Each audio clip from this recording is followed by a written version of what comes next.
Welcome to US Rail Journeys, Series 2. In this series I travel from LA to Chicago on the Southwest Chief. Then from Chicago to New Orleans on both Amtrak's City of New Orleans train and a rail replacement bus. I then travel back from New Orleans to Los Angeles on the Sunset Limited. I also get to travel on the San Joaquins, the Coast Starlight and the Pacific Surfliner, in all over 6,300 miles in 14 days. Welcome to the last part of my journey out west on the Sunset Limited. Today we reach Los Angeles. A couple of people up ladders picking the oranges off the orange trees. And now we're passing an area with lots of small trees in tubs. So these are going to be sold on to some nurseries maybe, planted out into people's gardens. Yes, Johnny's Nursery, open to the public, it says. Some quite large trees also in even bigger tubs. I think you'd need to get them professionally transported to you. We've just passed a significant number of marshalling yards. There's a house there with an orange tree in its garden. There are other houses with old wrecks of cars in their gardens. It really doesn't change, does it? We're just passing what looks to be a very large quarry. We're going off on a siding. A number of tracks going in various directions. We're going down, another track's going up as it loops over us. A large number of tracks here as we come into Ontario. You can understand why trains in the US are so slow, because you go through lots of steep bends.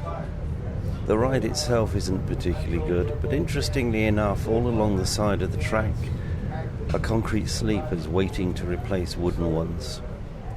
It's very rare that you see concrete sleepers in the United States, but I suspect that we're running on them at this moment. Most of the United States uses wooden sleepers, and you see large stores of them as you go by because the United States has so much wood available. The freight yards here are on par with those at Houston. They are vast. I don't know if this is a resorting and braking location or whether it is about the local industries. But as I said earlier, the Maglite Corporation is based here, but I can't imagine that they sell that number of torches.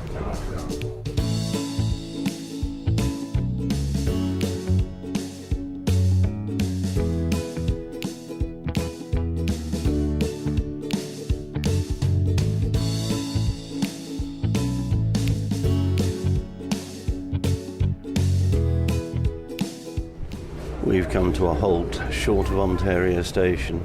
On the left of me, a string of tracks for freight. On the right, an 8-lane highway.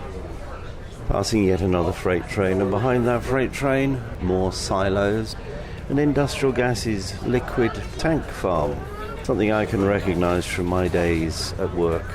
Warehouses full of wood for a lumber company, the Peterman Lumber Inc. Vast amount of wood.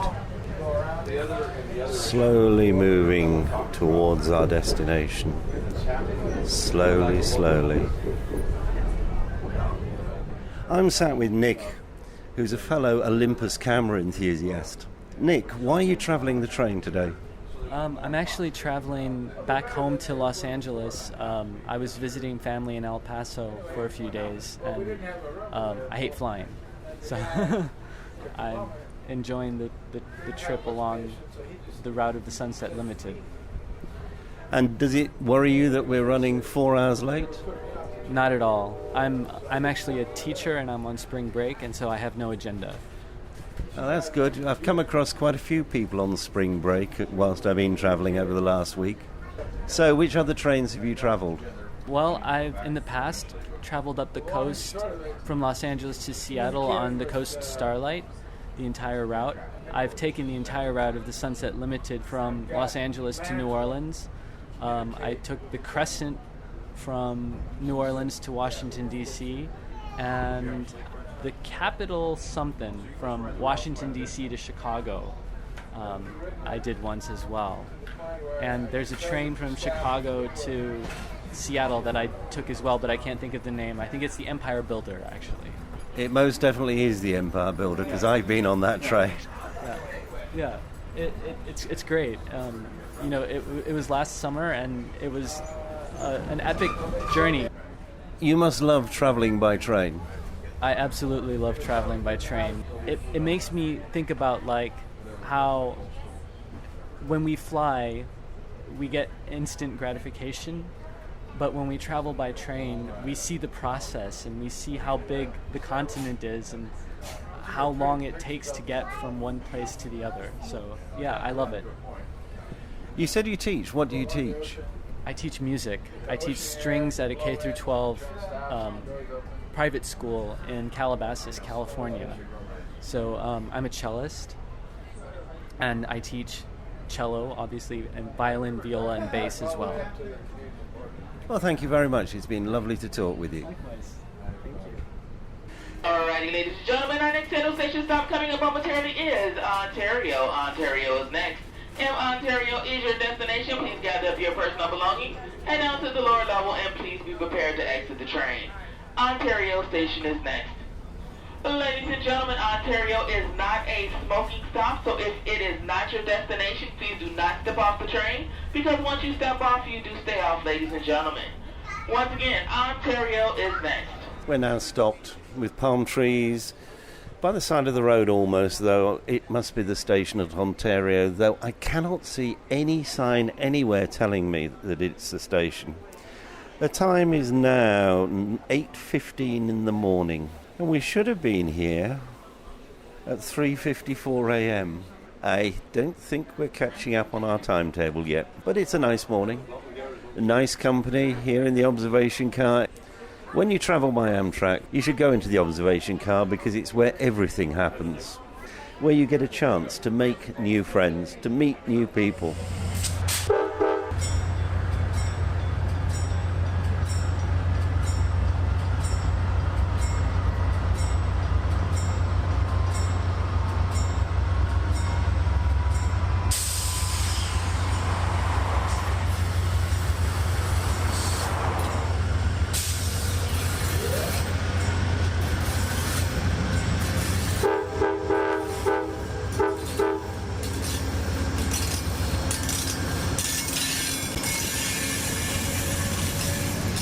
Seven miles on, and theoretically 10 minutes later from our stop in Ontario will be our last stop before Los Angeles, which is Pomona.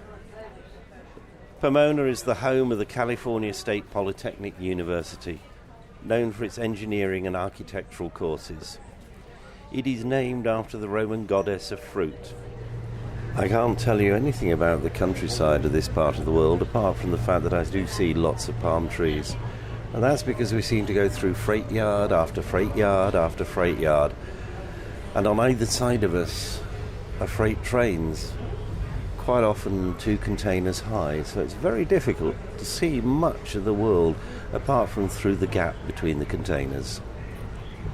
This route into Los Angeles seems to be much slower and also much more congested with freight and freight yards than the route that the Southwest Chief took when I left there only 8 days ago.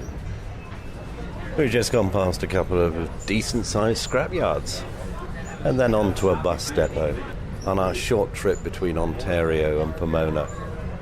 In the background I can see some green hills, but there's an awful lot of industry before you get to those green hills.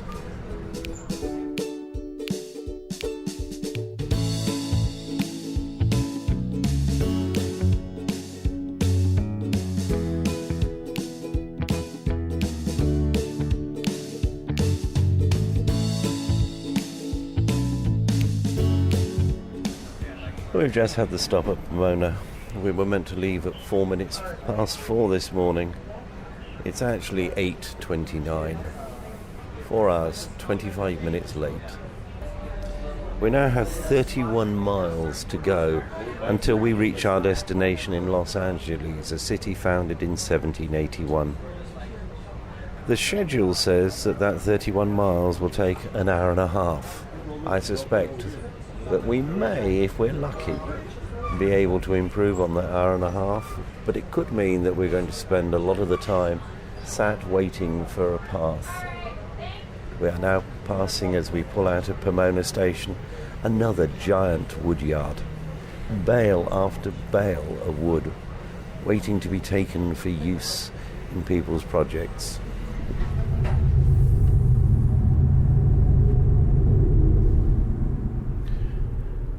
We're at the first of what I suspect will be many stops on our way into Los Angeles.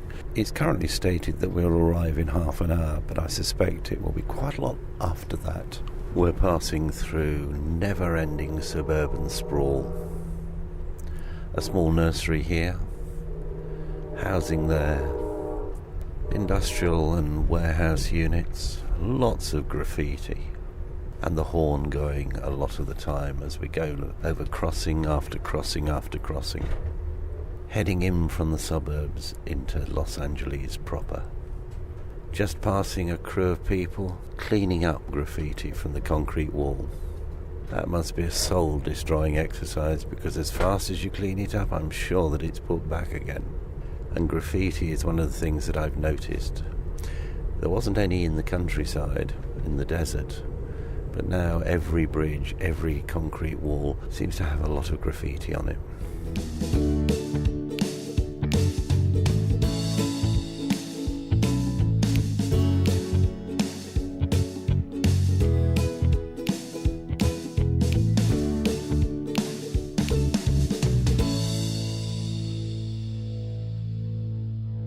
Union Station, please listen up.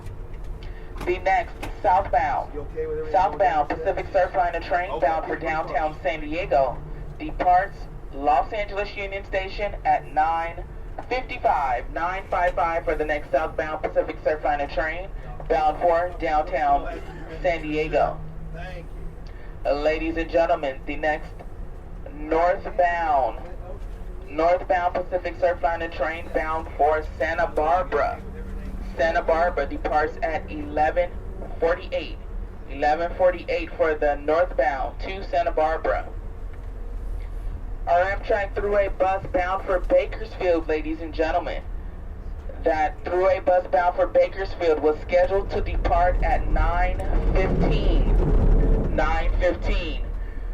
That 9:15 bus is waiting for our train arrival. So if you have a ticket for the Amtrak Thruway bus bound for Bakersfield, please be sure when you exit the train, you head straight down to the loading area for that bus, because they are waiting specifically for this train, and they will only wait a few minutes after our arrival time.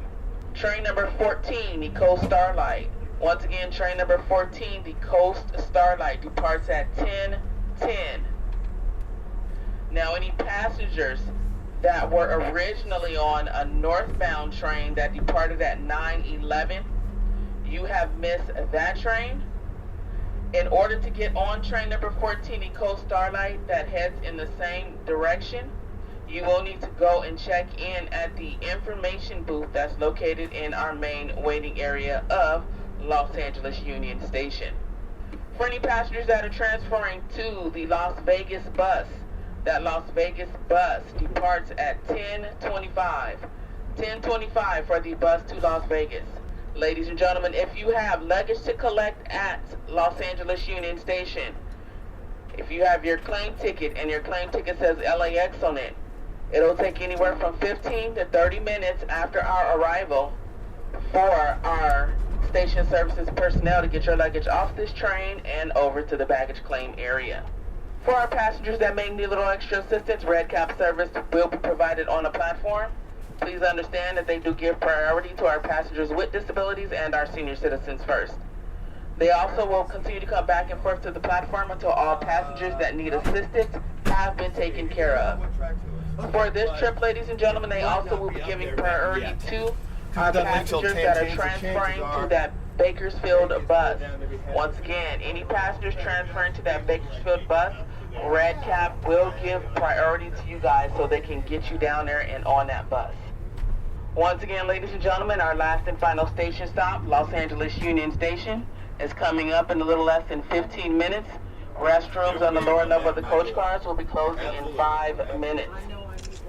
Also, for those of you in coach, all passengers are required to be seated and in your seats. That means with your backside on a cushion, ladies and gentlemen, not to be hanging out on the lower level in the vestibule, in the stairwell, or at the top of the stairs. For your safety, you are required to remain seated and in your seats. Once again, that means with your backside on a cushion until the train makes its final stop in Los Angeles Union Station. Please be sure you've looked around your seats, any overhead bins, and in the baggage compartments for any of your personal items that may get left behind. Please take a minute to check your pockets and your purses. Make sure you have your wallets and your cell phones. And if you're utilizing any type of electronic equipment, please be sure you have your power cords and chargers with you. Once again, this train will be out of service upon our arrival, and all passengers will be required to exit the train. Sleeping car passengers, please follow the instructions of your sleeping car attendants. Coach car passengers, at this time we do ask for you to help my TAs out. If you can bring your seats back up into the upright position, please be sure that you put your leg rest down to their proper position also. So from this point on, ladies and gentlemen, once again, all passengers need to be seated and in their seats. That means with your backside on the cushion. So here I am again where my journey started 8 days ago. Union Station in Los Angeles. I wrote in the notes I put together before I left home that the train's scheduled to arrive at 5:35 but is often delayed. We actually pulled in at 9:29.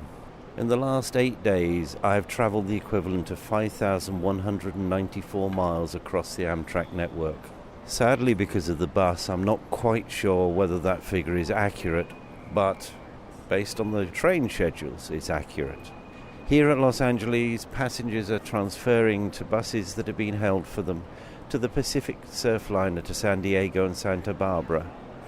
Some may be going on Metrolink trains to other Californian communities, and yet others have come home, or maybe are hiring a car to go up to Yosemite like Len. It's been a great trip. I need to let it settle a bit for my final thoughts. I cannot tell you which was the best part of it because I've enjoyed it all.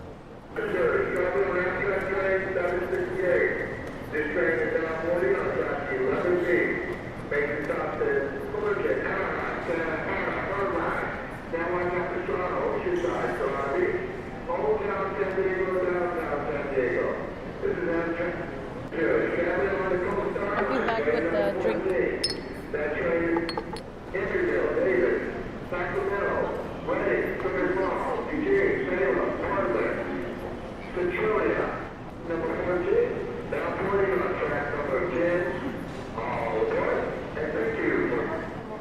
Tomorrow I'll be getting the throughway bus up to Bakersfield at the start of another leg of my adventure with Amtrak. I would like to thank all the passengers, particularly those who let me interview them, for their good humour, good fun, good conversation. The team on the train were fantastic. They really made it for everybody. Our lead service attendant in the diner, Kenny, John and Mary, who worked with him, the anonymous chef, and Chef 2, Natalie. A whole string of train attendants, including Justin. Thank you very much. I really enjoyed the trip, and so did all the other passengers. You made it. This podcast has been produced by the Mr. T Podcast Studio. I thank the passengers and crew of Amtrak's train number 1, the Sunset Limited, for making this podcast possible. Thank you for listening. Please join me again in 2 weeks.